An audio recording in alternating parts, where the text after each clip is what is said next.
Hello बच्चों, आप सभी का स्वागत है मेरे चैनल आकाश मैथ्स क्लासेस में। और आज मैं आपके लिए लाया हूँ कि वर्ग का क्षेत्रफल कैसे ज्ञात किया जाता है। ठीक है, कि एरिया ऑफ स्क्वायर की वर्ग का क्षेत्रफल होता है वो कैसे ज्ञात किया जाता है। तो सर्वप्रथम हमें ज्ञात होना चाहिए कि वर्ग क्या होता है।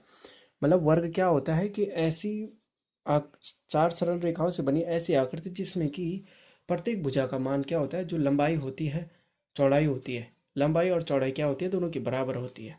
ठीक है, तो यहाँ पे हमारा क्या हो जाएगा, वर्ग का क्षेत्रफल क्या होता है, वर्ग का क्षेत्रफल होता है भुजा गुणा भुजा।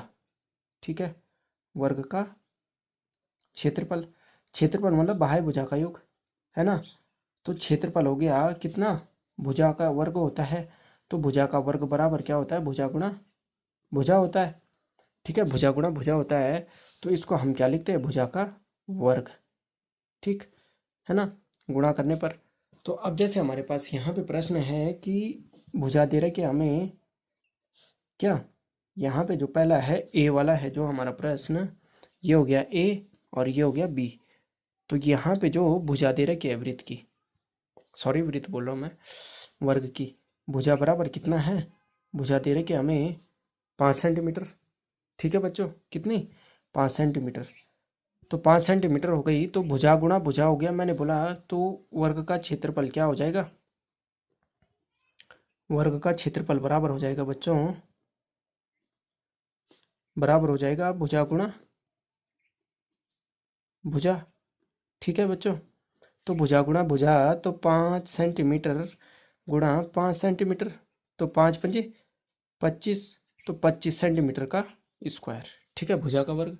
तो ये हो जाएगा हमारे पास वर्ग का क्षेत्रफल। इस प्रश्न के लिए एक ही हमारे पास भुजा दे रखी है 5 सेंटीमीटर, और इसका हमें क्षेत्रफल ज्ञात करना है। ठीक है बच्चों, अब चलते हैं बी में।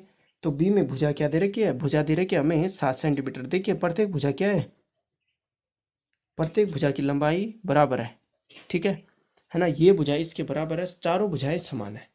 ठीक, तो यहाँ पे कोई भी संदेह नहीं होना चाहिए। तो भुजा गुणा भुजा है, तो वर्ग का क्षेत्रफल क्या होता है, वर्ग का क्षेत्रफल बराबर होता है भुजा गुणा भुजा। ठीक है, तो भुजा गुणा भुजा है, तो मैंने बोला भुजा कितनी है, 7 सेंटीमीटर है। 7 सेंटीमीटर हो गया ये, और 7 सेंटीमीटर हो गया ये। तो 7 सतह कितना हो जाता है, 7 सतह 49 हो गया। तो 49 सेंटीमीटर स्क्वायर। तो ये क्या हो जाएगा, हमारे दूसरे बी वृत्त का क्षेत्रफल हो जाएगा। कि हमने क्या किया कि देखो वृत्त क्या होता है कि ऐसी आकृति जिसकी चारों भुजाओं का योग समान होता है। मतलब योग नहीं, चारों भुजाओं की लंबाई क्या होगी, बराबर होगी। तो उसे हम क्या बोलते हैं, स्क्वायर, है ना। तो यहाँ पे भुजा का वर्ग का क्षेत्रफल कैसे ज्ञात किया जाता है, भुजा गुणा भुजा, मतलब भुजा का वर्ग। जो हमारे पास उसकी एक भुजा दे रखी है, जो लंबाई दे रखी है, ये हो जाएगा। ठीक है बच्चों, तो चलिए आशा करता हूँ आपको ये प्रश्न, ये टॉपिक समझ में आया होगा।